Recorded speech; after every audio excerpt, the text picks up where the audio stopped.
n'a participé aux élections que par rapport au scrutin présidentiel.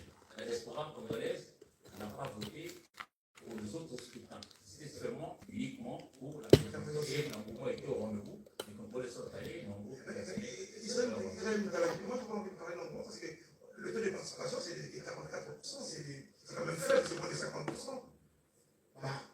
Parler de quel taux? Moi d'abord, par rapport à la diaspora, par rapport à ce qui était inscrit pour ces élections présidentielles, par rapport à la diaspora, c'est 44%, c'est quand même faible par rapport pour les élections, ça veut dire que c'est un devoir civique. Et ce devoir civique n'est assorti d'aucune contrainte. Donc, personne n'est récompensé en allant voter. Il faut sacrifier peut-être une journée de travail, il faut aménager. Et donc, quand les gens se déplacent, c'est déjà quelque chose d'important. Moi, ce qui m'a frappé d'abord, c'est un score à la soviétique du président de la République. Parce que quand on voit, il est au-delà de 80% de suffrage exprimé. Mais ce score est un score qu'il faut tout de suite nuancer. Parce que justement, 15 000 personnes à peu près. Voilà, je vais quand même parce que score soviétique, mais ce n'est que 5302 votants, alors que la diaspora, c'est des milliers de comptes. Justement, c'est ce que je dis. Ça veut dire que la diaspora tout entière, c'est maximum, c'est autour de 15 000 de personnes qui se sont inscrites sur les listes électorales sur 44 millions de potentiels électeurs. Donc ça ne reflète pas l'issue des élections. Donc c'est un score effectivement impressionnant à la soviétique, mais qui concerne un échantillon infinitésimal, insignifiant, mais ça donne une tendance plus ou moins de la diaspora. La diaspora, c'est une histoire avec un parti politique, c'est une histoire avec l'opposition. Elle a été plus ou moins, il y a une partie de la diaspora qui est très politisée, qui a participé à cela. Mais cette tendance, moi, ça ne m'étonne pas. Ça veut dire qu'il y a une coalition. Le président sortant est en coalition avec l'ancien pouvoir Mobutu. L'UNIO de Mobutu s'est appelé à voter Tshisekedi. Vous avez aussi une forte diaspora à l'étranger. Vous avez la diaspora UDPS. Vous avez Jean-Pierre Bemba.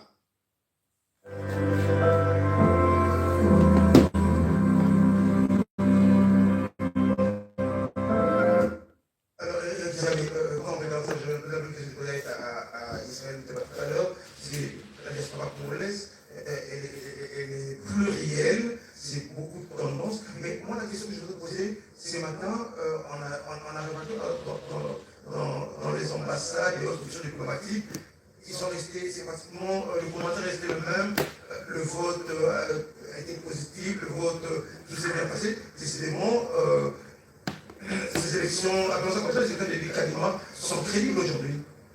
Oui, parce que de plus en plus, nous commençons déjà à collecter les différents rapports produits par les différentes missions d'observation au pays, et même là-bas, de l'autre côté. Alors, moi, ce que j'avais vu sur le terrain, il y avait 75 000 bureaux. Alors, il faut aller bureau après bureau. Alors, on fera la balance entre le bien et le mal, et jusque-là, c'est le bien qui l'emporte. Il ne faudrait pas ici verser dans les discours qui feraient croire parce que j'ai vu un certain nombre de médias étrangers parler des chaotiques. J'ai suivi par exemple ici, 11-24, je me pose la question, lorsqu'on dit que l'élection a été chaotique, va-t-on vraiment ouvrir sa caméra, le micro, son matériel et facilement comme ça tendre le micro aux uns aux autres pour parler paisiblement? Le mot chaotique perdra sa charge sémantique. Alors, vous savez, il y a des gens qui peuvent... Très vite, on va faire un truc pour laisser la place au journal. Ouais. Justement, pour moi, les choses se sont bien passées et on espère que ça ira comme ça jusqu'à la fin parce qu'on est en train encore de collecter, étape après étape, nous sommes encore en train de donner des tendances qui ne donnent pas encore l'aperçu global, mais on y va mollo mollo. Allez, mesdames et messieurs, ce soir, encore une fois, nous allons découvrir d'autres tendances des résultats de cette élection présidentielle. Nous sommes bel et bien au cœur de la présidentielle 2023. Chers amis, je vais vous garder. On va céder l'antenne à Sandra Nyangui pour le journal.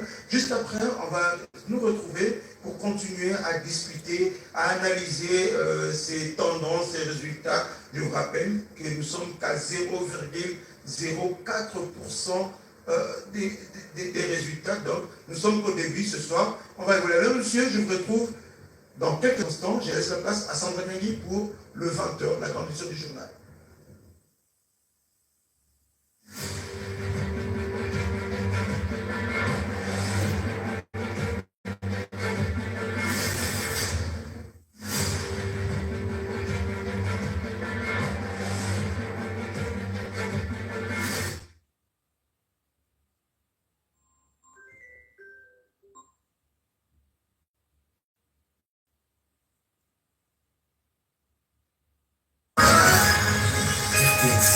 Le journal.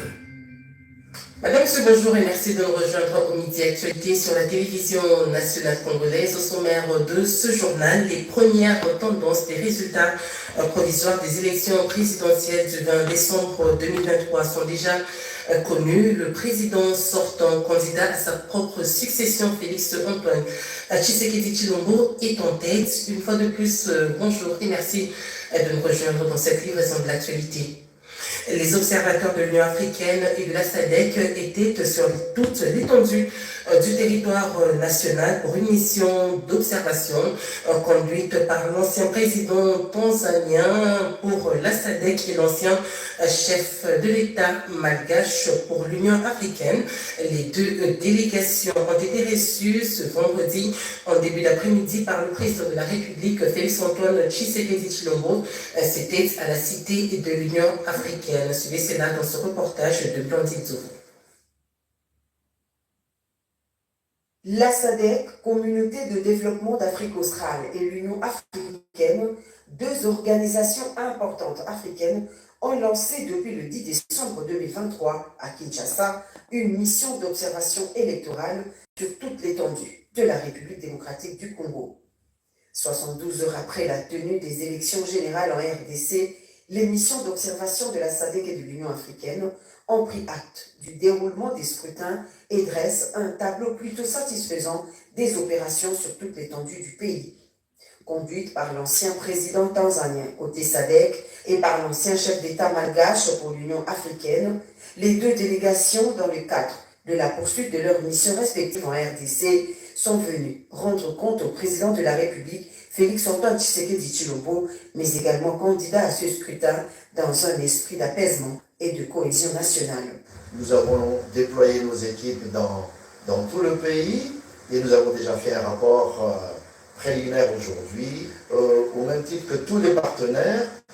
Je pense que le chef d'État, et non seulement c'est le chef d'État, mais il est candidat aussi, donc c'est à ce titre-là que nous sommes venus pour d'abord lui décrire le périmètre de notre mission, l'objet de notre mission, de lui dire que certes, nous sommes ici pour observer, mais nous sommes ici aussi pour faire des recommandations dans la mesure du possible et de dire aussi que l'Union africaine cherche à ce que dans chaque pays, il y ait la stabilité politique, il y ait la paix sociale. Constitué d'une centaine de membres, dont des observateurs de terrain venus de différents pays d'Afrique pour la SADC et l'Union africaine, ces observateurs avaient pour mission, entre autres, de faire une évaluation impartiale et objective de la conduite des élections générales du 20 décembre en RDC, conformément aux normes régionales, continentales et internationales en matière d'élections démocratiques. On a fait des recommandations à la CENI, on a fait des recommandations aux sociétés civiles, on a fait des recommandations aux partis politiques, que ce pays vous appartient. Donc il vous appartient de prendre en main le devenir de ce pays. Vous êtes responsable comme tout le monde, hein. Donc c'est une responsabilité partagée en tant que citoyen, donc c'est un devoir de chacun de défendre les intérêts du pays Et nous avons toujours dit, et j'ai toujours dit, il faut avoir ce sens du dépassement, c'est-à-dire ne pas voir tout simplement les intérêts individuels ou personnels, ni de parti, mais d'aller voir les intérêts vraiment du pays et du peuple, et je pense que c'est ce qui est le plus important. Du liebst Weihnachten, du bekommst Weihnachten. Haben Sie auch die Kaufland-Card? Kaufland-Card? Was? Mit der Kauf... Après avoir pris acte du bon déroulement des scrutins, les deux missions ont formulé des recommandations en vue d'améliorer les processus électoraux futurs et réaffirmer leur solidarité et soutien à l'égard du peuple congolais. Je le disais à l'ouverture de ce journal, la diaspora congolaise se renouvelle à travers les urnes leur confiance à l'actuel chef de l'État candidat à sa propre succession. Félix Tshisekedi a reçu plus de voix dans les 5 pays pilotes, dont la France, la Belgique, le Canada, les États-Unis et l'Afrique du Sud. Les premières tendances des résultats provisoires au niveau national seront suivies aujourd'hui, ce samedi même, dans l'après-midi. C'est un reportage signé Gaëtan Magalano, Oscar Mbal, Tétis Samba et Jessica Bassini. Pour la diaspora congolaise, c'est Félix Tshisekedi ou rien. 85,58 à Paris, 78,88 aux USA, 72,33 au Canada, 75,94 en Belgique et 81,27 pour l'Afrique du Sud. Selon la première tendance de la présidentielle, l'actuel chef de l'État dépasse de loin ses adversaires. De première tendance publiée par la Commission électorale nationale indépendante dans la bouche de son rapporteur, Patricien.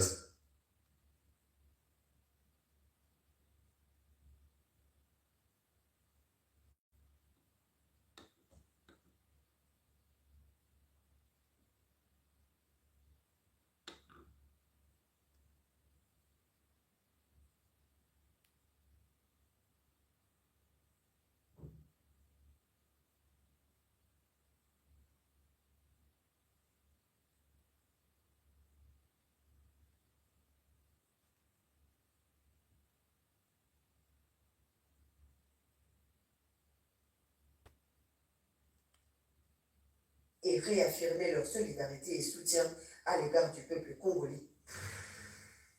Félix Tshisekedi s'est incliné ce samedi devant la dépouille mortelle de Zakari Bazengila, dit Némois Danseni, le chef spirituel et président du mouvement Bundu Diamayala, décédé le 18 octobre dernier. C'est ce samedi 23 décembre 2023 que les hommages populaires ont été rendus à Kinshasa avant son inhumation prévue au Congo central le 31 décembre prochain à Guinée-Kabaluti.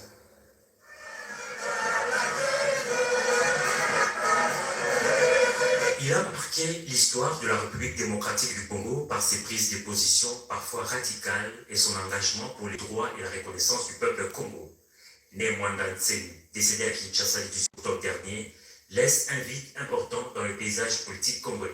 Ce samedi 23 décembre 2023, des hommages populaires lui ont été rendus à l'esplanade du pays en présence du premier citoyen du pays.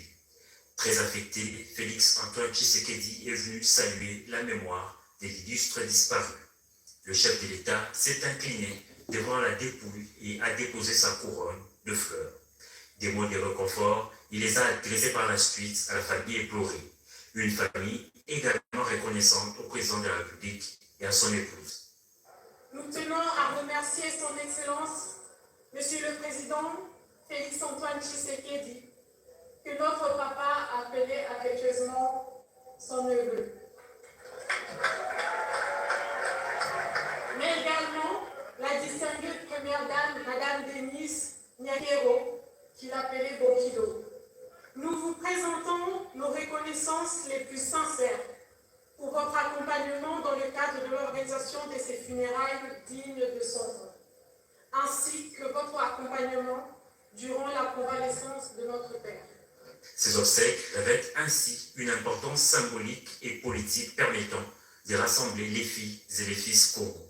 Sentiment de grande fierté de voir qu'aujourd'hui un fils Congo est honoré au niveau le plus élevé au niveau national. Vous avez vu vous-même la présence du chef de l'État qui est venu s'incliner et présenter ses condoléances à la famille. C'est pour vous dire à quel point la nation tout entière est reconnaissante vis-à-vis de son combat pour l'ensemble du pays et son combat pour sa province, pour toutes les valeurs qu'il a défendues pendant toute sa vie. Au-delà de l'hommage rendu à Némanda Ntsemi, ce moment est aussi celui de la réflexion sur l'avenir du mouvement politique Bundu Dia Mayala, désormais orphelin de son leader. Son départ sans beaucoup de préparation nous a laissé vraiment dans beaucoup de soucis. Alors nous sommes en train d'essayer de nous rattraper pour voir comment on peut s'organiser. Mais Dieu merci, il nous avait laissé en plein congrès. On était en train déjà de voir comment on pourra commencer à faire les passations de pouvoir au sein du parti. Et c'était déjà une façon de prévoir son absence. Décédé à l'âge de 78 ans, le chef spirituel Bundu Dia Congo et président national de Bundu Dia Mayala sera inhumé ce 31 décembre à Ntsuku Malombo, à Nkundi, dans le Congo central, dans un mausolée où il y reposera pour l'éternité.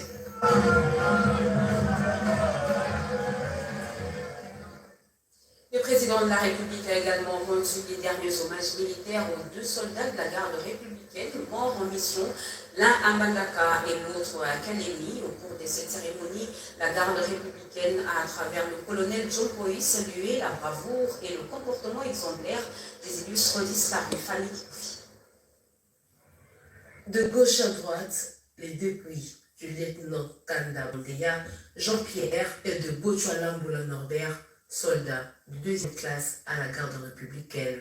Tous deux sont décédés dans des circonstances similaires en plein exercice de leurs fonctions, le 28 novembre 2023 à Mbandaka pour l'un et le 11 décembre de la même année à Kalemi pour l'autre. Ces vaillants combattants ont reçu les derniers hommages bien mérités de toute la nation ce samedi 23 décembre 2023. Le président de la République, commandant suprême des forces armées, Félix Antoine Tshisekedi Tshilombo, s'est incliné devant la mémoire des disparus en présence de leurs familles biologiques et leurs compagnons d'armes. Visiblement touchés par cette perte dans leur rang de défenseurs de l'intégrité territoriale de la nation, le président de la République a, après le dépôt de sa couronne de fleurs, consolé les veuves et les orphelins. Un moment de vie d'émotion qui a précédé l'oraison funèbre et honneur militaire.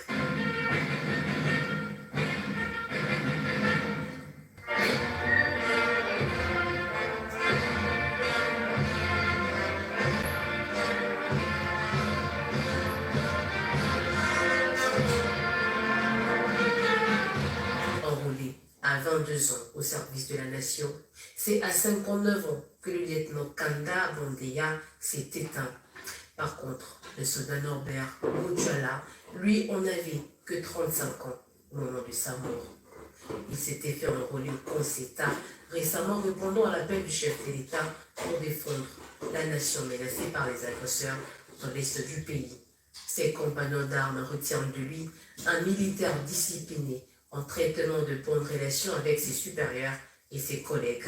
Honneur reçu, les combattants ont été conduits en leur dernière demeure à la nécropole entre terre et ciel.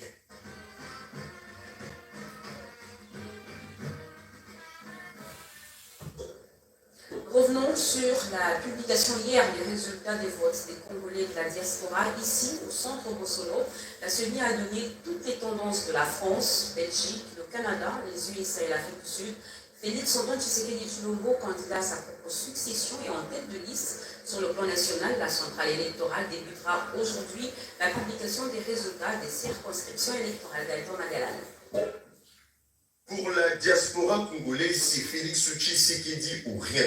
85,58 à Paris, 78,88 aux USA, 72,33 au Canada, 75,94 en Belgique et 81,27 pour l'Afrique du Sud. Selon la première tendance de la présidentielle, l'actuel chef de l'État dépasse de loin ses adversaires. De première tendance publiée par la Commission électorale nationale indépendante dans la bouche de son rapporteur, Patricia Nseya. Le nombre total de votants était de 1436 Taux de participation 44,86%. Et le premier, c'est le candidat numéro 20 avec 1167 voix. Des résultats qui vont continuer à plaivoir dans ces centres Bossolo ou Vérité, déjà pour ces samedis, le province entre en jeu. Après ces 5 pays, nous allons graduellement vous présenter les résultats de la province, les résultats nationaux qui incluent aussi les provinces. Denis Kadima de la CENI veut un processus plus transparent et crédible. Dans ces centres, un point est déjà aménagé pour la compilation de résultats venant de centres locaux. Nous n'avons jamais hésité un seul moment. Nous n'avons jamais pensé qu'il fallait reporter les élections. La CENI accélère la machine pour que d'ici le 31 décembre 2023, dernier jour de l'année, Kinshasa célèbre le nouvel an avec son président élu ou réélu.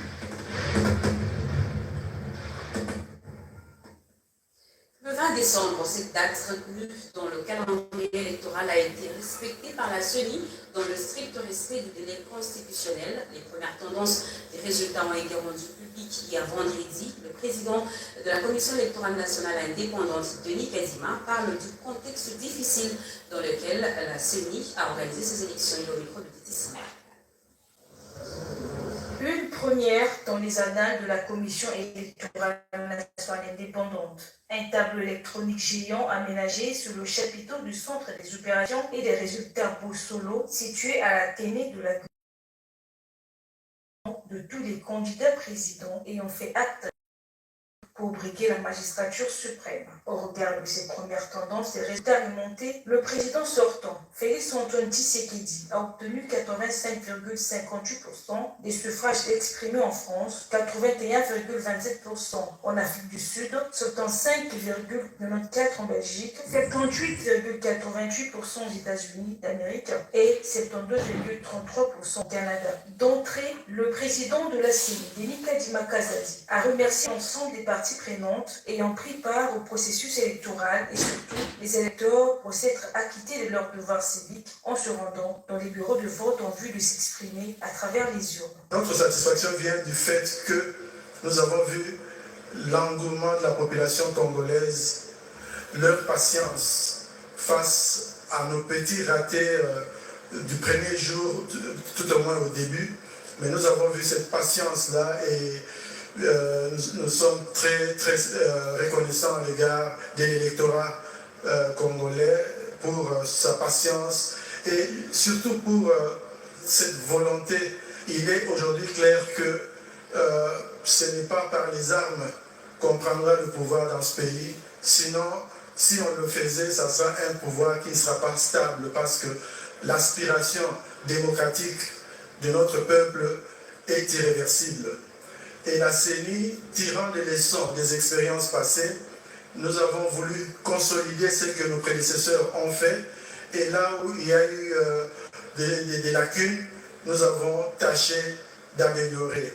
C'était bien avant que le rapporteur de la CENI, Patricia Tsiamoulela, ne donne lecture des résultats qui s'affichaient progressivement. Colette Brackman, journaliste belge du journal Le Soir, en séjour à Kinshasa, s'est exprimée sur le déroulement du processus électoral en République démocratique du Congo, processus qu'elle qualifie d'historique en dépit des difficultés rencontrées sur le terrain par la Commission électorale nationale indépendante. En écoute. Je trouve que c'est faux de dire qu'il y a eu du chaos parce qu'il y a eu des lenteurs, ça c'est vrai, mais c'est normal, c'était une entreprise difficile dans un pays énorme, il faut déplacer le matériel et tout ça. Donc pour moi, les problèmes logistiques, ce n'est pas une surprise, quoi. Cela dit, il y a eu beaucoup de bonne volonté, aussi bien de la part du personnel de la CENI que des électeurs. Ils ont pris patience, ils ont attendu calmement parce que tout le monde voulait voter. Et ça, c'est très important. En tout cas, le processus de vote, pour moi, il n'y a rien à redire. Ce que moi j'ai vu à Kinshasa, c'était très bien. Les Congolais, moi j'ai écrit qu'ils s'étaient appropriés ces élections. C'est pour eux, c'est par eux, c'est leur affaire. Et les gens ont pris ça très au sérieux. Et donc c'est un peuple qui veut la démocratie, il veut s'exprimer et on doit le respecter. Elles sortent du silence pour dénoncer. Les femmes de l'équipe Team Fachi 20 de la campagne électorale du candidat Félix-Antoine Tshisekedi Tshilombo s'insurgent contre la violence dans un contexte électoral où devait régner la paix, la tolérance et le respect de la personne humaine, particulièrement envers les femmes. Elles l'ont dit au micro de Jacques Mégic et Olivier Makiesi. Nous, femmes de l'équipe de la campagne électorale de Félix-Antoine Tshisekedi Tshilombo, Team Fachi 20, dénonçant avec fermeté et indignation les recours à la force brutale et à la violence dans un contexte électoral où devrait régner la paix, la tolérance et le respect de la personne humaine. Il est inadmissible dans un pays qui se veut démocratique qu'au XXIe siècle, les femmes soient passées à tabac, meurtries, martyrisées, intimidées ou humiliées, tout simplement parce qu'elles ont choisi la voie des urnes pour exprimer leur voix, quel que soit leur choix. D'une cruauté indescriptible.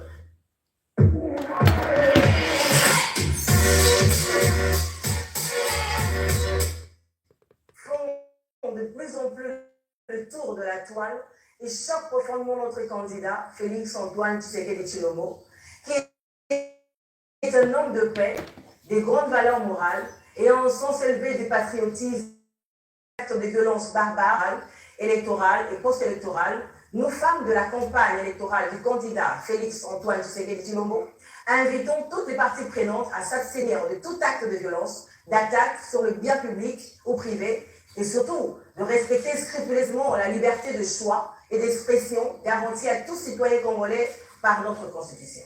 Nous invitons également les autorités de la République à garantir à toute la population la sécurité et la sérénité sur l'ensemble du territoire national pour cet exercice démocratique durant cette période cruciale et souhaitons que les auteurs de ces actes ignobles et leurs complices soient appréhendés et subissent toute la rigueur de la loi. Les élections sont passées, l'heure est actuellement au travail pour le développement du pays. Vital Kamerhe appelle tous les compatriotes à se mettre au labeur en rapport avec les élections. Le vice-premier ministre, ministre de l'économie nationale, demande aux Congolais de rester sur la ligne de la démocratie et de bannir toute forme de violence qui pourra rétrograder la République. Annie Balaka. Au lendemain de son arrivée dans la capitale, le vice-premier ministre, ministre de l'économie nationale, s'est mis au travail, comme toujours, pour les comptes de la République. Après plus de 3 semaines de campagne électorale, Vital Kamerhe, à la première heure de la journée du vendredi 22 décembre 2023, a répondu aux obligations de son ministère, resté en suspense durant toute la période de la campagne électorale. Plusieurs dossiers sur sa table, notamment celui de la hausse de prix de carburant dans la province de la Chopo. Le patron de l'économie nationale a appelé les Chopoués au calme et que dans quelques jours, la solution sera trouvée. Moi, je crois que les élections ne doivent pas nous faire oublier nos tâches d'État. Je suis désolé d'avoir suivi M. Labéchol, le secrétaire général de la SECO. Il a fait sa visite au régional et ils ont donné un message très satisfaisant. Ils disent voilà, les erreurs qu'ils avaient relevées au début à 9h40 du jour du vote ont été corrigées par la CENI. Ils n'ont pas manqué de féliciter la CENI et ils ont dit que si la CENI s'est fait, publie ces résultats bio de vote par bureau de vote. Et si ces résultats sont mis à disposition de tout le monde sur la cartographie, mis à disposition des aides de tout le public, et ils vont saluer ces élections. Et j'ai compris dans les langages qu'ils sont des hommes de paix. Personne ne veut que le pays sombre dans une deuxième guerre, parce que nous en avons une qui nous avons terminée avec le Rwanda, les P3 et En rapport avec la remise du bâtiment du secrétariat général du ministère de l'économie nationale, le VPEM promet de l'inaugurer dans quelques jours. Programme pays de promotion du travail, PPT2, pour la République démocratique du Congo, un atelier d'évaluation a ouvert ses portes à Kinshasa. La tenue de cet atelier, selon la ministre de l'Emploi, Travail et Prévoyance sociale, Claudine Doucy, vient de répondre à plusieurs objectifs. Le lancement du programme Pays Travail Décent, PPTD 2021-2024, l'heure est à l'évaluation à mi-parcours du processus par toutes les parties prenantes. C'était au cours d'un atelier d'évaluation présidé vendredi au salon rouge de l'immeuble du gouvernement à Kinshasa-Gombe, au nom de la ministre Claudine Douchi Mwakembe, par le secrétaire général à l'emploi et au travail, Donna Bagula Mugango.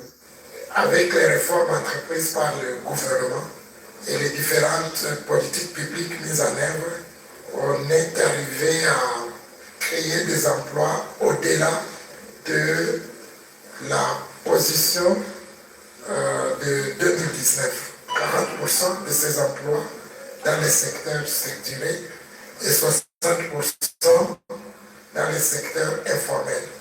Donc il y a beaucoup de statistiques et des indicateurs d'emploi qui ont été présentés et validés par le comité mixte au cours de cet atelier. Il y a un rapport un peu plus détaillé qui donne toutes ces informations qui ont été produites par le ministère de l'Emploi, Travail et Prévoyance sociale. Plusieurs personnalités du monde du travail ont pris part active à ces travaux d'évaluation à mi-parcours du PPTD, dont les représentants de la tripartite gouvernement, employeurs, travailleurs, ainsi que autres partenaires sociaux et partenaires techniques et financiers, dont le Bureau international de travail. Parlons à présent des procédures nationales de passation des marchés publics en République démocratique du Congo. C'est autour de cette thématique qu'une session de capacitation a fermé ses portes hier au cercle Elaïs de Kinshasa. C'était un véritable rendez-vous du donner et du recevoir pour les membres de la cellule de gestion et des marchés publics du Centre d'expertise, d'évaluation et de certification des substances minérales précieuses et semi-précieuses, CEC. Rikin Zouzeloya-Malouel. La loi numéro 10/010 du 27 avril 2010 sur la passation des marchés publics à RDC, avec toutes les procédures nationales y afférentes, constitue désormais les armes nécessaires mises à la disposition des cadres et agents de la cellule de gestion des passations des marchés publics, du Centre d'expertise, d'évaluation et de certification des substances minérales précieuses et semi-précieuses, CEC en sigle. Formation assurée par les experts de l'autorité de régulation des marchés publics, ARMP, ici représenté par le directeur général intérimaire Benoît Calicat. Vous êtes aujourd'hui bien outillés aux différents instruments qui vous ouvriront sans nul doute des nouvelles perspectives dans la prise en charge quotidienne de vos tâches et responsabilités. C'est pour leur permettre de lutter efficacement contre la corruption et instaurer un État tourné vers son développement intégral. Vision du chef de l'État Félix-Antoine Tshisekedi Tshilombo, traduite par le directeur général du CSC, Freddy Mwambakani. Face aux enjeux d'investissement du CSC pour les années à venir, il était nécessaire que l'expertise interne du CSC soit renforcée pour faire face au projet de grande envergure en gestation. D'où l'objectif de cette formation visant le développement des compétences internes du CSC, décidé de se doter de tous les outils de gestion transparente dans le domaine de la commande publique. Cet atelier de capacitation, dont la cérémonie de clôture a vécu après une dizaine de jours, a été ponctué de la remise des brevets aux participants. Le président du conseil d'administration du CSC, Dave Kalemba, a rehaussé de sa présence la cérémonie. Saba Balar est le numéro million, c'est la dénomination d'une nouvelle compagnie congolaise de loterie. Elle s'est donnée comme objectif de transformer les vies et aider les Congolais à réaliser leurs rêves. Cette structure a vu le jour aujourd'hui, comme nous dit Cédric Emina. La compagnie congolaise des loisirs, avec ses deux offres, à savoir la nouvelle loterie du Congo Saba Balar et une tombola dénommée des numéros millions, a été présentée ce vendredi au public congolais au cours d'une conférence de presse organisée à Novotel à Gombe. Le directeur général de la compagnie congolaise des loisirs, Al-Karim Samnani, a présenté sa société. Pour lui, le but n'est pas seulement de gagner de l'argent, mais aussi de participer au développement de la communauté. Déjà, Saba Balar est une loterie 100% numérique, 100% digitale. Ça se joue sur le téléphone. Saba Balar est une loterie qui se joue en direct sur la RTNC tous les samedis à 17h30. Plus qu'une loterie, c'est aussi un projet communautaire, de sorte que soit vous gagnez, soit c'est la communauté qui gagne, parce que nous reversons une grande partie des revenus ou des bénéfices dans des œuvres sociales. Les représentants du directeur général de la Société nationale des loteries est revenu sur l'historique des nationales en RDC, un levier important pour les gouvernements en termes des ressources fiscales. Outre les jeux Saba Balar, la compagnie congolaise des loisirs a également lancé Numéro Million, une grande tombola destinée à changer les vies et les quotidiens des joueurs. Pour jouer Numéro Million, les joueurs devront au préalable jouer à Saba Balar. Il y a lieu de signaler que les gagnants seront annoncés chaque samedi sur les antennes de la radio-télévision nationale congolaise. La Renaissance du géant, c'est le nom d'un nouveau film documentaire qui relate les différentes actions et réalisations de Félix-Antoine Tshisekedi Tshilombo durant son premier quinquennat. La projection de ce film de plusieurs minutes a eu lieu hier à Hilton Hotel. D'autres précisions avec Lucette Sakala. Il est temps pour notre pays de prendre pleinement son destin en main. Par les chefs de l'État depuis son entrée en fonction en 2019 jusqu'à ces jours. La gratuité de l'enseignement fondamental et celle de la maternité auront marqué ces premiers quinquennats du chef de l'État. Outre cette gratuité, les documentaires relatent les avancées significatives sur le plan diplomatique où le pays a repris sa place dans le concert des nations, sans oublier le secteur des infrastructures qui a connu un boom sans précédent. L'équipe des relations publiques du chef de l'État a lancé cette campagne pour faire savoir les réalisations du chef au travers ses films et documentaires intitulés Congo Yassika, la renaissance du géant. Après plus d'une heure de projection de Congo Yassika, l'assistance venue nombreuse est repartie satisfaite de cette action des relations publiques qui a mis en exergue les prouesses du chef de l'État pendant ces 5 dernières années. La station provinciale de la RTNC Haut-Tuélé aura dans les tout prochains jours un nouveau bâtiment, geste du gouverneur de cette province, Christophe Passéane Nanga. Le directeur provincial de la RTNC Haut-Tuélé, Damas Essolier, s'est rendu sur le chantier pour se rendre compte de l'évolution des travaux. Regardez. Quelques semaines seulement après le début des travaux de construction de cet édifice destiné à la RTNC Haut-Tuélé, siphon propre du gouvernement. Aus dem Campingplatz, ja.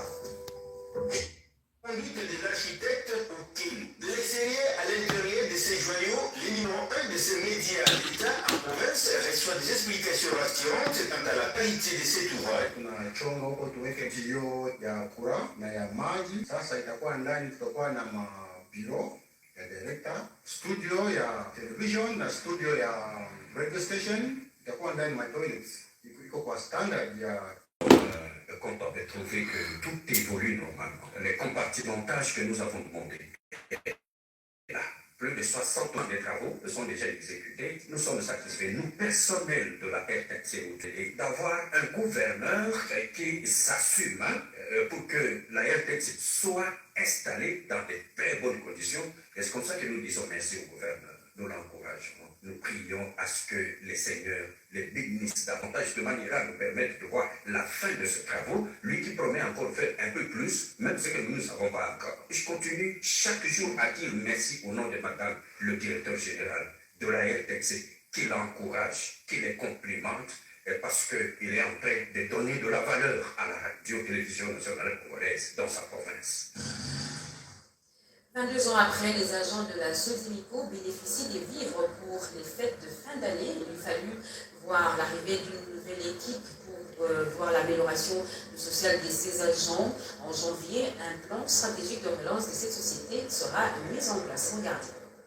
Souci de contribuer à l'amélioration de la vie des personnes affectées par la lèpre et autres maladies tropicales négligées dans la prise en charge de cas et manifestations citadines, c'est le mobile de cette journée consacrée à l'élaboration du premier plan stratégique national proposé par l'ONG OPALCO, une organisation de personnes affectées par la lèpre au Congo pour le quinquennat 2024-2028. Un tombeau, Bobo, membre vendredi, l'Union nationale a présenté ce plan qui va s'aligner sur la nouvelle stratégie mondiale de la santé élaborée en collaboration avec l'OMS pour la période 2021 à 2030. Plusieurs personnalités sectorielles ont pris part à ces grands rendez-vous, notamment le docteur Hélène Kwamba pour les comptes du PNL, Programme national d'élimination de la lèpre, le docteur Erasme Pangou de l'ONG Action Damier et Christian Boulambo de l'ONG Mission contre la lèpre TLM. Tous ont manifesté la bonne volonté de soutenir ces projets. La coordonnatrice de l'ONG Opalco, Madame Sandra Botolo Dongo, précise. Cette activité est vraiment très spéciale pour nous en tant qu'organisation. Réaliser un plan stratégique, ça demande beaucoup d'efforts et c'est un travail d'équipe.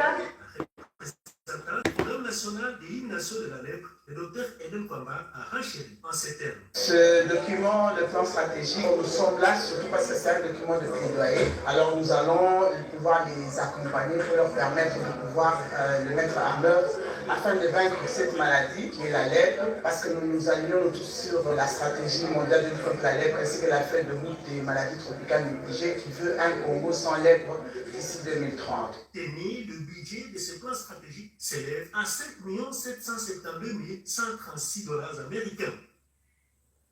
En santé, il faut un plan stratégique national pour assurer une bonne prise en charge des personnes affectées par la lèpre et autres maladies tropicales négligées pour le quinquennat allant de 2023 à 2028. Les experts de l'OMS, ceux du Programme national de l'élimination de la lèpre ainsi que les ONG se sont retrouvés autour d'une table pour examiner point par point le document proposé par l'Organisation des personnes affectées par la lèpre pour un financement de 5 millions de $ américains à Rodé Branda.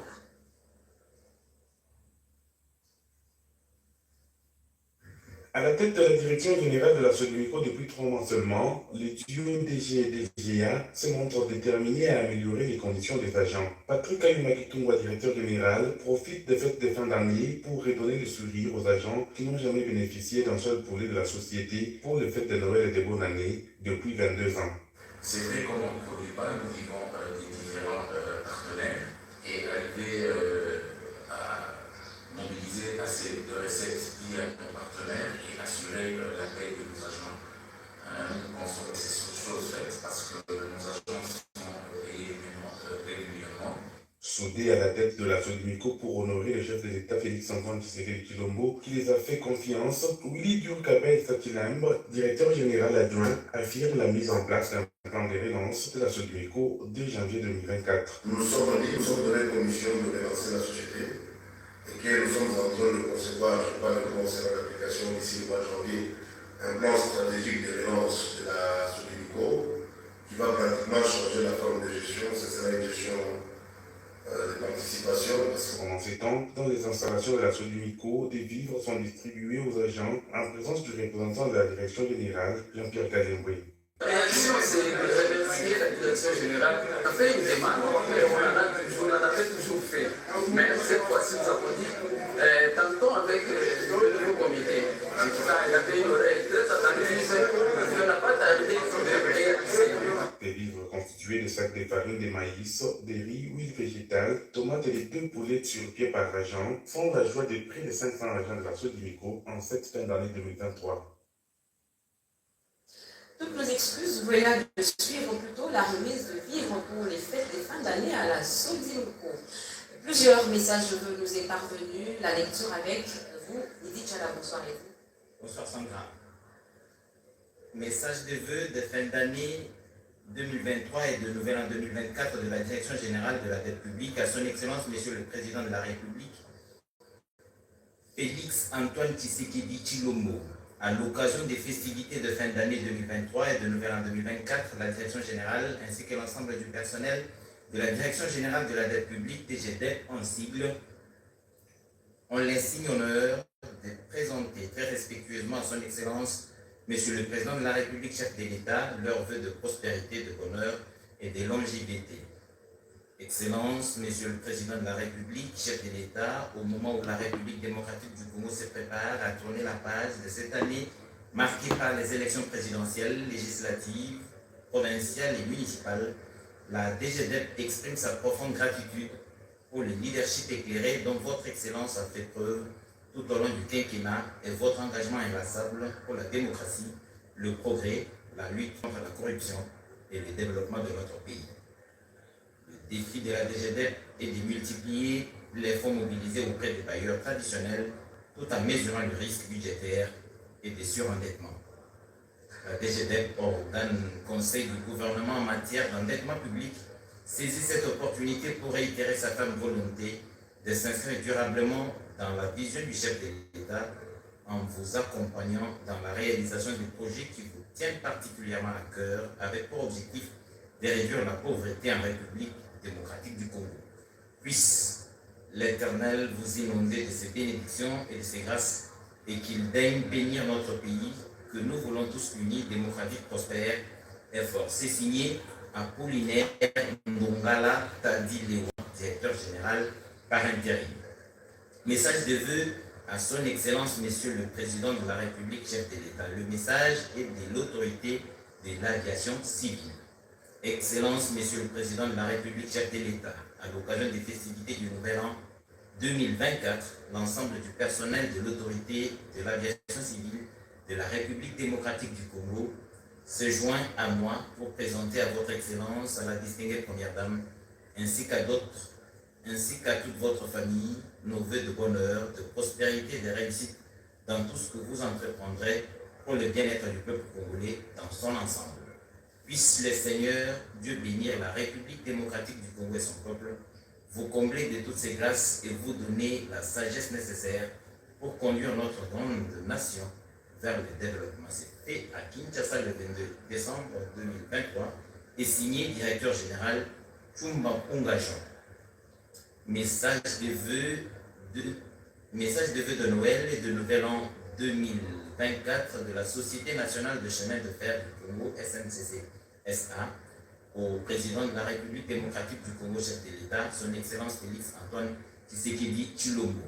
Excellence, Monsieur le Président de la République, chef de l'État, à l'occasion des festivités de Noël et de Nouvel An 2024, le Conseil d'administration, la Direction générale ainsi que le personnel de cheminots et navigants de la Société nationale de chemin de fer du Congo, SNCC-SA, en sigle, présente à votre auguste personne, de même qu'aux membres de votre famille, leurs vœux de santé, de prospérité et de plein succès pour 2024.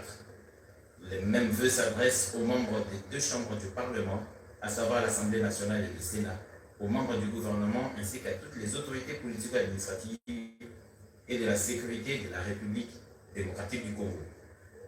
La SNCC-SA profite de cette heureuse occasion pour renouveler à votre endroit l'expression de sa pleine reconnaissance pour les efforts que vous avez déployés en faveur de sa modernisation et de son redressement grâce à la dotation de nouveaux outils de production, dont celle de nouvelles locomotives et de nouvelles vedettes rapides des lignes que vous avez inaugurées le 9 décembre dernier, et aussi des 100 nouveaux wagons porte-conteneurs dans le cadre de la relance de notre entreprise de transport multimodal.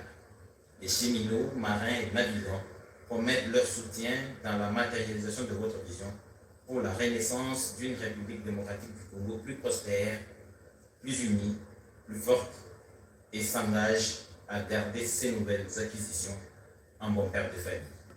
Que l'Éternel bénisse la République démocratique du Congo et vous assiste. Fait à Kinshasa, fait à Lubumbashi, le 21 décembre 2023 est signé Fabien Mouton Kanukato, directeur général, et Jean Mumba Longangue, président du conseil d'administration. Merci Edith Chala. Voilà, c'est par la lecture de ces messages je veux que nous mettons un terme à ce journal. Mesdames et messieurs, merci d'avoir suivi. Merci à vous qui nous suivez à Louzi, dans la province du Congo central. L'actualité continue sur nos antennes retrouvées à 23h. Jemima Mongo. Entre-temps, nous vous laissons en compagnie de Jessica Vassélé pour suivre l'émission au cœur de la présidentielle 2023. Également la publication partielle.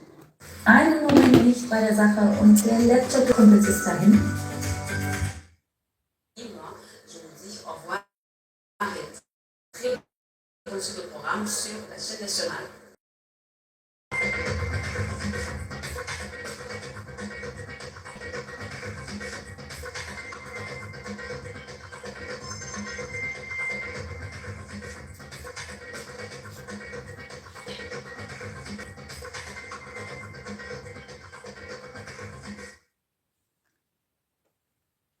Peuple congolais, dans un instant, début, il y a publication, il y a résultat. Na seng na biso nyonso to partager déjà lien, il y a direct oyopo. Bandeko bakoti te bakota, bandeko bakoti te bakota, to partager. Lien, il y a direct oyo, parce que dans un instant, c'est mis à Zochabiso en direct. Pour le début, il y a résultat. Pour le début, il y a résultat, chers compatriotes congolaises et congolais. Début, il y a publication, il y a résultat. Dans un instant, c'est Niazo Chabiso en direct. Donc, restez en attente. Ne quittez pas. On va prendre la publication en direct. Il y a résultat, chers compatriotes congolais. Donc, restez en attente. Restez en attente, ne quittez pas. On va présent la découverte d'un fleuve qui a inspiré en ce moment. de nombreux explorateurs. Pour la suite, il y a information. Nyonso, toujours retrouver RTNC dans un instant. Et le cours d'eau le plus puissant Wana d'Afrique, nazo c'est aussi continuer le pour fleuve Lukayango na recherche nangai. On naviguait sur plusieurs centaines de kilomètres. To partager live, to partager, peut to s'abonner. To partager, to s'abonner.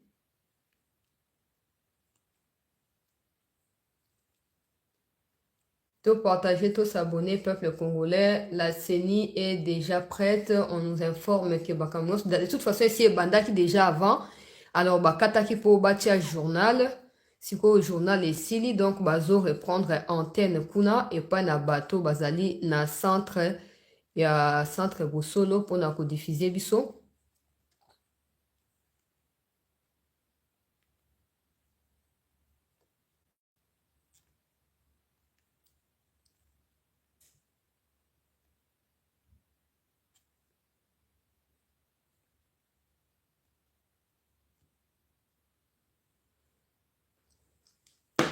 Tout partager peuple congolais.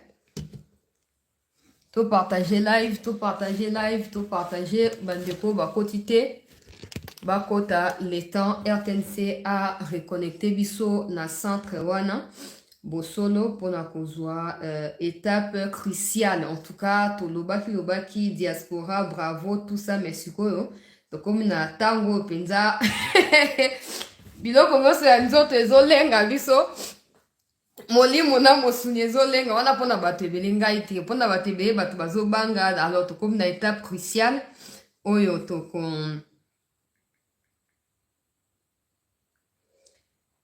tokoyeba résultat na niveau national awa eleki ndenge nini toyebi te bazobanda na Kinshasa bazobanda na nini bango nde moto bayebi mais na minute oyo toza concentré peuple congolais pour na découvrir nani azali en tête ya classement na minute oyo tozo koloba nani aza en tête.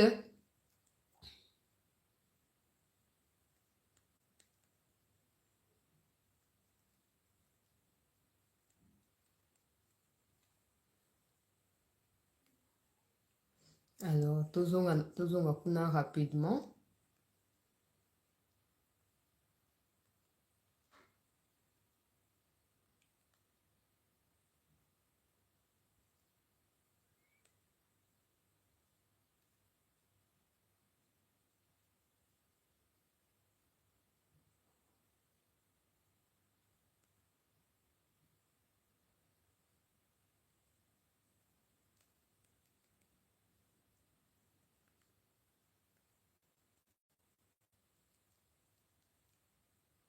Nazo lukango, donc nazo lukato patienter. Namoni bazongisi epa na bangosi. Bazongisi antenne na bureau ya CENI. Alors dans un instant, bako lancer kuna et pour permettre de surtout retransmettre awa.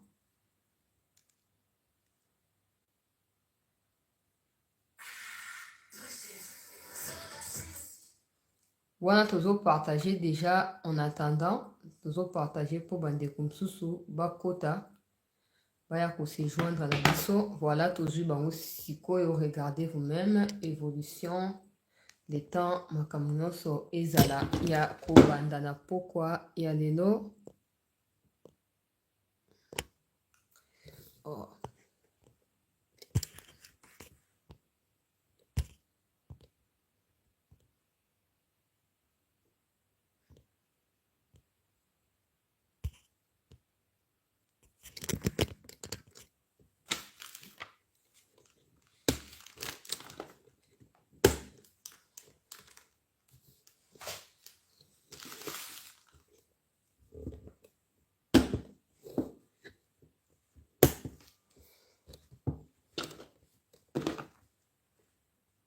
L'histoire. C'est vrai que, bon, généralement, la diaspora avait donné l'image de la partie qui pourrait peut-être être hostile au pouvoir en place, mais je crois que c'était dans les années passées, et puis ça peut aussi changer petit à petit, parce que là, c'était une compétition qui avait quand même plusieurs candidats au niveau de la présidentielle.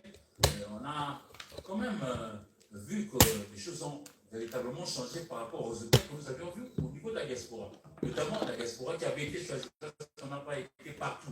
Notamment en Afrique, on a pris seulement l'Afrique du Sud, par nos voisins ici. Donc ça a changé. On a vu que c'était plutôt le canal numéro 20 qui a été élu de l'autre côté au niveau de la diaspora. Mais je pense, à mon avis, que l'aspect historique tient compte de nos réalités. Notamment, l'actuel président de la République, sortant, mais candidat à sa propre succession, vient d'un autre baobab de la classe politique congolaise, Etienne Tshisekedi Wamulumba, qui jusqu'aujourd'hui a un ancrage sérieux dans l'histoire politique de notre pays.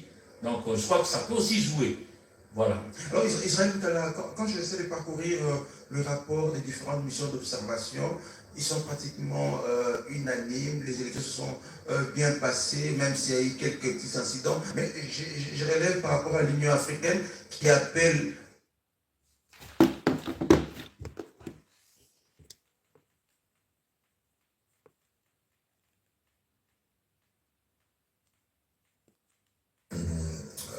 essayer un peu de brancher sur ce qu'a dit Eric Izani sur la diaspora. Moi, je pense que l'une des grandes innovations qu'il faut saluer et souligner, c'est la participation de la diaspora congolaise au processus électoral, au processus politique de son pays. Il faut qu'on reconnaisse à la diaspora congolaise sa place primordiale dans notre construction. La diaspora est une diaspora très agissante qui nous aide en nous envoyant de l'argent.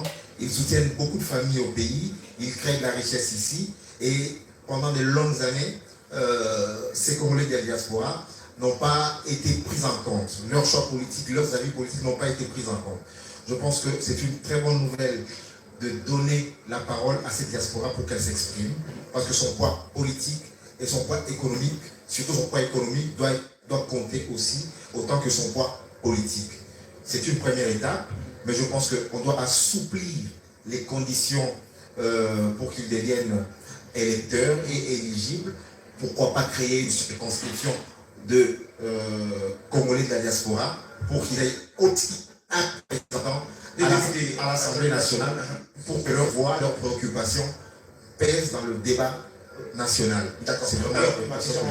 On ne faisait pas les temps, hein, parce qu'on va libérer l'antenne pour revenir plus tard à notre invité. Est-ce qu'aujourd'hui, l'Union africaine, la commission d'observation de l'Union africaine appelle à la retenue, à un dialogue inclusif entre policiers? Est-ce qu'aujourd'hui, par rapport à ce qui s'est passé par rapport au vote, on peut appeler à un dialogue aujourd'hui? L'Union européenne est dans son l'Union européenne ou l'Union africaine est dans son rôle. Ça veut dire qu'il y a eu beaucoup de messages violents. Le message violent, le message du FCC, c'était un message violent. C'est un message fort. Il y a eu des appels à l'article 64 et tout ça. Je pense que l'Union africaine et d'autres partenaires jouent leur rôle de dire que voilà, vous pouvez avoir des divergences, mais réglez-les dans les cadres républicains. Vous avez pris les engagements de respecter la Constitution et la Constitution veut que quand il y a des différends, notamment sur le plan électoral, il faut aller devant la Cour constitutionnelle. Donc, parce que personne ne gagnera d'une confrontation j'étais On va terminer par là. On va revenir plus tard. On aura le temps vraiment de discuter sur ces élections. Nous sommes là, je crois qu'aujourd'hui, nous serons peut-être toute la nuit. On ne sait pas à quel moment on va se séparer. Donc, c'est notre boulot. Nous sommes là toujours debout pour servir. Oui. Donc, en fait, restez branchés sur la télévision nationale. Je vais vous libérer pour l'instant. Vous pourrez venir plus tard. M. Paul Sampou va me rejoindre sur ces plateaux. Je dois vous libérer. Je vous retrouve un peu plus tard. On attend le bureau de la Commission électorale nationale indépendante, ainsi que tout le membre de l'Assemblée plénière de la CENI, M. Paul Sampou. Il y a un micro, prenez celui-là. Oui, d'accord, prenez celui-là. On attend le membre de l'Assemblée plénière de la CENI qui vont devoir accompagner le président de la CENI, M. Denis Kadima Kazadi. Aujourd'hui, il a respecté sa parole, il avait promis de proclamer les résultats juste après les élections. Nous sommes au deuxième jour, nous avons commencé hier. Paul Sampou, vous êtes président de la CNDH, la Commission nationale des droits de l'homme. Alors, la première question, 20 décembre, les élections. Comment vous avez observé à votre niveau ces élections? Bon, merci de me recevoir. Il faut d'entrée de jeu vous dire que nous avons suivi tout le processus de mise en place de la CENI, pouvoir organisateur des élections, jusqu'à l'étape de ce jour. On est passé par l'identification, la convocation du corps électoral, la campagne. Eh bien, nos impressions sont bonnes.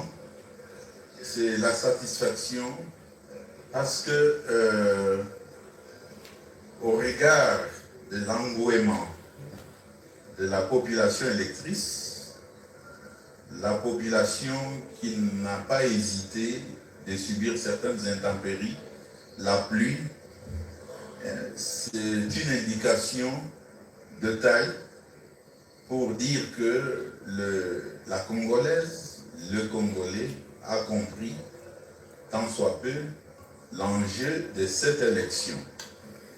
Eh bien, satisfaction parce que nous avons eu l'impression, là où nous avons observé, monitoré.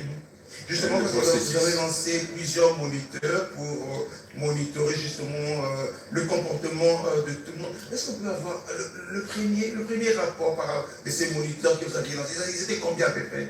Eh bien, c'est sur l'ensemble du territoire national, à travers nos bureaux de représentation provinciale. La représentation provinciale, c'est-à-dire dans chaque province, nous avons un bureau qui travaille en synergie avec les organisations de la société civile locale à la base pour envoyer ces organisations sur le terrain avec des moniteurs de droits de l'homme, focus élection. Alors, c'est grâce à cette organisation que les données remontent jusqu'à nous. Alors, parlons de ces données qui sont remontées jusqu'à vous. C'est vrai que nous sommes au deuxième jour après les élections. Le résultat, les tendances ont déjà commencé. Là, il y a les tendances de la diaspora que la CENI a publié hier. Vos moniteurs, le rapport que vous avez reçu, c'est quoi le rapport? C'est quoi la tendance de vos rapports, au fait? Eh bien, même si vous allez me donner le rapport final plus tard, mais jusque-là. Nous allons procéder. Nous avons monitoré tout le fait et geste que les acteurs les plus concernés, impliqués directement dans ces élections, ont posé comme acte. Le premier acteur, c'est la CENI elle-même, à travers ses agents déployés, agents électoraux dans les bureaux de vote et bureaux de dépouillement. Et aussi, et même le comportement des acteurs au sommet, la plénière.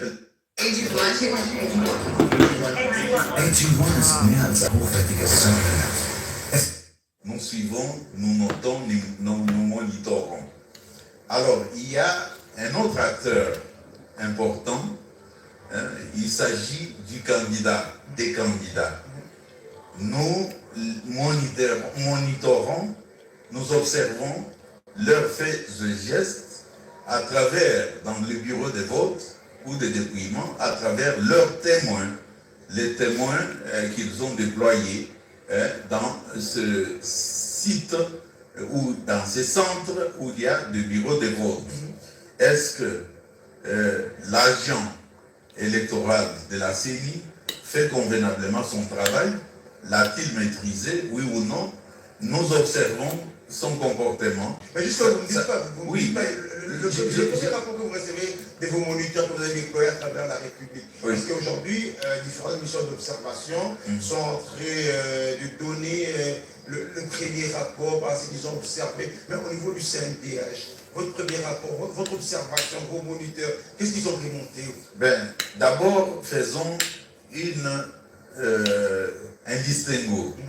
Nous sommes une institution. Nous ne sommes pas une structure de la société civile. Nous sommes une institution chargée de la promotion et la protection des droits humains. Alors, nous menons des enquêtes sur base de nos données issues du travail de monitoring. Alors, je vous dis que les acteurs qui nous intéressent, c'est avant tout l'agent de la CENI. C'est la CENI, pouvoir organisateur des élections. Fait-il bien son travail convenablement selon la loi? Alors, je vais vous dire de toute manière. Ça, c'est très important pour que l'on sache le travail que fait la CNDH. Alors, finalement, il y a un autre acteur qui est l'observateur électoral, les observateurs électoraux, qu'il s'agisse des observateurs internationaux, qu'il s'agisse des observateurs nationaux, nous regardons comment ils se comportent. Est-ce qu'ils respectent les normes, la loi?